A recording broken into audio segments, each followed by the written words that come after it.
Subscribe करें हमारे channel को और पाएं मजेदार चटपटी कहानी। शहर से कुछ ही दूरी पर एक बहुत प्यारा गांव था। गांव के लोग अत्यंत भोले और मिलजुल कर रहा करते थे। नहीं नहीं रामलाल भैया, मैं आपसे पैसे नहीं ले सकता। कम्मो मेरी बेटी जैसी ही है। उसी गांव में एक बहुत ही ज्ञानी साधु कुटिया बनाकर रह रहा था। प्रत्येक दिन साधु नदी किनारे बैठकर तपस्या किया करता।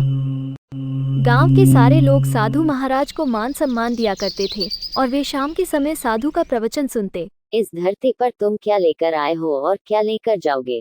आज जो तुम्हारा है वो कल किसी और का होगा और परसों किसी और का। वो लोगों की समस्या का समाधान पलक झपकते ही कर दिया करता। साधु महाराज, कल से मेरी कम्मो नहीं मिल रही है, कुछ उपाय करें, मेरा दिल बैठा जा रहा है। गरीब और असहाय लोगों को वो मुफ्त में धन भी दिया करता। ये लो माधव, और बहुत धूमधाम से अपनी बेटी की शादी करो। गांव के लोग बहुत ही खुशहाली के साथ जीवन जी रहे थे। पड़ोस के गांव में धन्ना नाम का एक लालची सेठ रहा करता था। इसके पास तो बहुत ही मजबूत बैल है, इसे बेचने पर तो बहुत पैसे मिलेंगे। लोगों से पैसे ऐंठने के नए नए तरीके खोजता। एक बार धन्ना सेठ को साधु के बारे में पता चला। ये भला कैसे संभव है? क्या तुम सच बोल रहे हो? वह साधु कुछ भी दे सकता है। सेठ भिखारी का वेश धारण कर लेता है और वो साधु से मिलने के लिए चल पड़ा। साधु महाराज, आपके बारे में बहुत सुना है, मुझ जैसे गरीब की सहायता करें, बहुत आशा लेकर आया हूँ। साधु को पता था ये भिखारी नहीं है, फिर भी वो सेठ की मदद करने के लिए तैयार हो जाते हैं। ठीक है, तुम मुझसे क्या चाहते हो? मैं बहुत गरीब हूँ और कई दिनों से भोजन नहीं किया हूँ।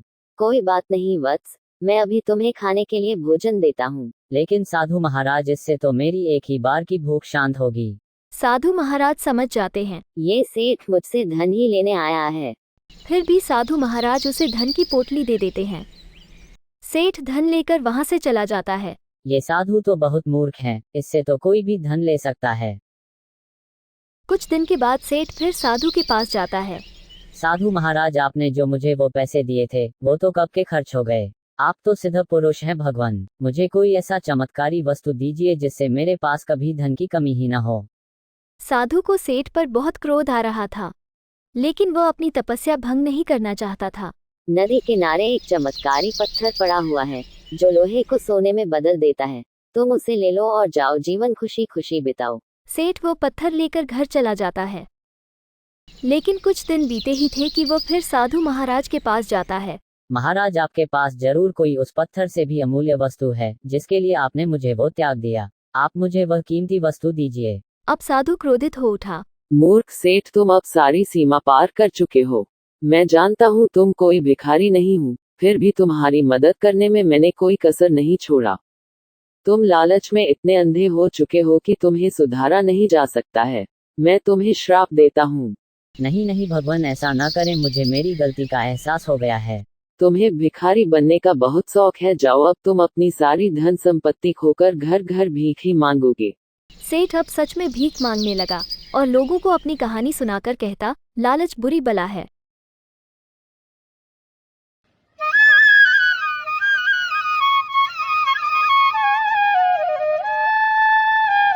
चंदनपुर गांव में गोपाल नाम का साधु रहा करते थे।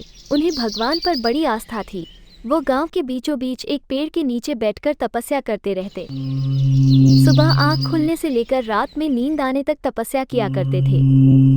भगवान के प्रति साधु की तपस्या से लोग बहुत ही प्रभावित हुए। गांव के सारे लोग उन्हें मान सम्मान दिया करते और मुफ्त में ही उन्हें खाने पीने की वस्तु दिया करते थे।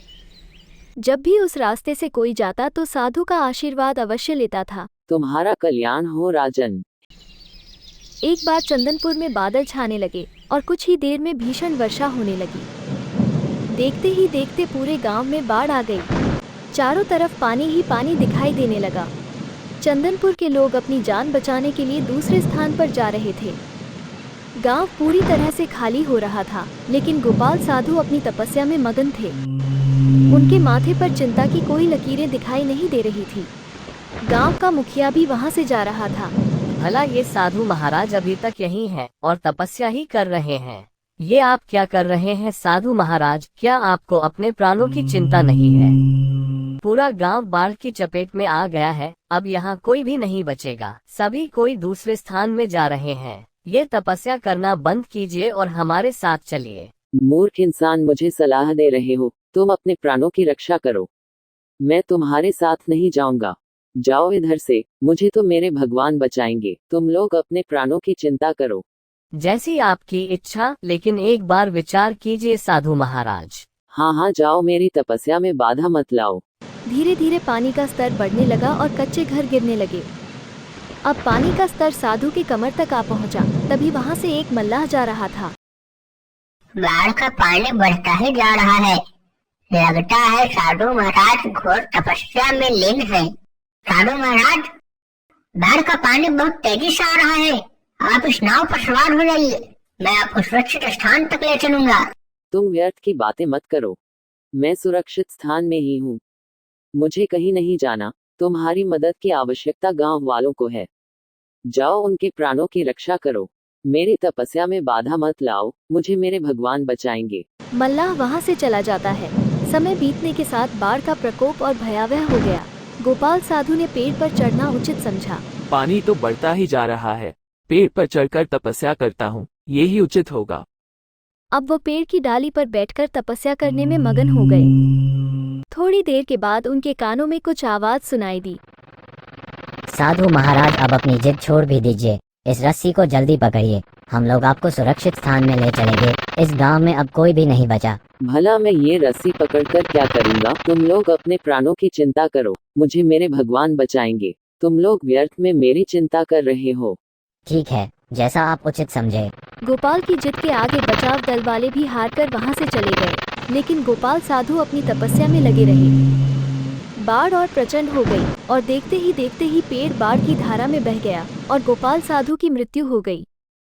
मरने के बाद साधु महाराज स्वर्ग पहुंचे और भगवान से पूछे, हे भगवान, मैंने तो पूरी लगन से आपकी आराधना की, तपस्या की। बिना तपस्या किए कभी भी भोजन नहीं करता था, लेकिन जब मैं पानी में डूब रहा था तो आपने मुझे क्यों नहीं बचाया? क्या मैंने कोई पाप किया है? गोपाल, तुम बहुत भोले हो। मैं तुम्हारी रक्षा करने एक नहीं 3 बार गया। जिस समय गांव में बाढ़ आ रही थी, उस समय मुखिया के रूप में तुम्हें साथ चलने को कहा, दूसरा मल्लाह के रूप में, और अंतिम बार बचाव दल के रूप में, लेकिन तुम अपनी जिद में अड़े रहे। रामपुर नाम का एक प्यारा सा गांव था, जिसमें मोहन नाम का एक गरीब किसान रहता था।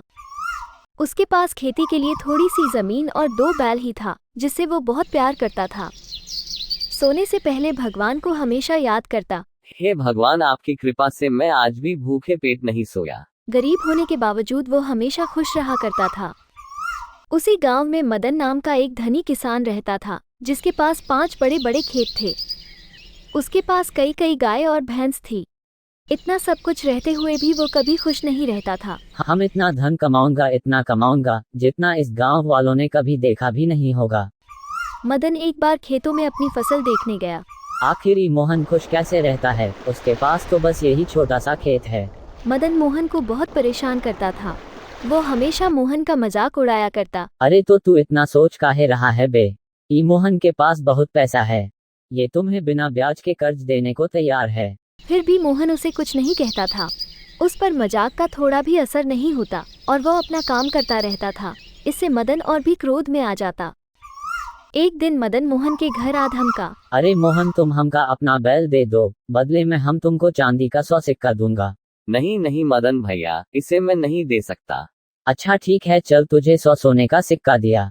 मैं अपने बैल से बहुत प्यार करता हूँ, किसी भी कीमत पर मैं नहीं दे सकता। ये सुनकर मगन क्रोध में आकर वहाँ से चला जाता है। मैं इस बेइज्जती का बदला तो जरूर लूंगा। आखिर ये मोहन अपने आप को क्या समझता है? वो रात होते ही खेतों की ओर निकल पड़ा और वहाँ पहुंचकर मोहन के खेतों में आग लगा दिया।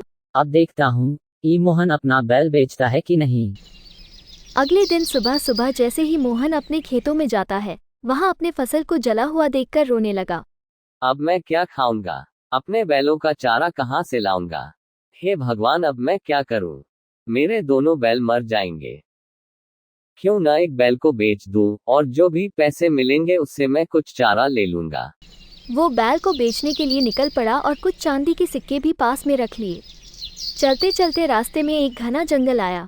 अगर कोई डाकू आ गया तो मेरे चांदी के सिक्के छीन सकता है। ऐसा करता हूँ, मैं इस बैल के घंटी में ही सारे सिक्के छुपा देता हूँ। कुछ दूर आगे चलने के बाद मोहन थक कर एक पेड़ के नीचे बैठ जाता है और वो सो गया। तभी बैल की पोटली से एक चांदी का सिक्का गिरा। इतने में वहां से मुसाफिर जा रहा था। अरे ये क्या, चांदी का सिक्का? लगता है जरूर ये इस बैल का है। कहीं ये जादुई बैल तो नहीं है? हाँ, ये जरूर जादुई बैल ही है। कुछ देर के बाद मोहन की आंख खुलती है। तुम कौन हो और यहाँ क्या कर रहे हो? मैं पड़ोस के गांव में रहता हूँ और ये बैल बेचने निकला हूँ। ये सुनकर वो मुसाफिर बहुत खुश हुआ। अब तुम्हें कहीं भी जाने की जरूरत नहीं है। मैं बहुत दिनों से एक बैल खरीदना चाह रहा था। बोलो इसकी क्या कीमत है? 200 चांदी के सिक्के लूंगा। ठीक है, मैं तुम्हें 500 सिक्के दूंगा। ऐसा भला इस बैल में क्या है जो ये 500 सिक्के देने को तैयार है? क्या सोच रहे हो भाई? चलो 1000 चांदी के सिक्के दिया। मोहन भगवान की मर्जी समझकर बैल बेच देता है और घर के लिए निकल पड़ा। अरे ओ मोहन, जरा हमको भी बता इसमें क्या है। बड़े भैया, वो मैं अपनी बैल बेचने गया था, वहीं से आ रहा हूँ। क्या तूने अपनी बैल बेच दी? अपनी बैल बेच दी? अपनी बैल बेच दी? हाँ, और मुझे 1000 चांदी के सिक्के मिले। मदन की चाल उल्टी पड़ गई और वो पछताने लगा। हाय मैंने ये क्या कर दिया? मैंने ये क्या कर दिया? मैंने ये क्या कर दिया?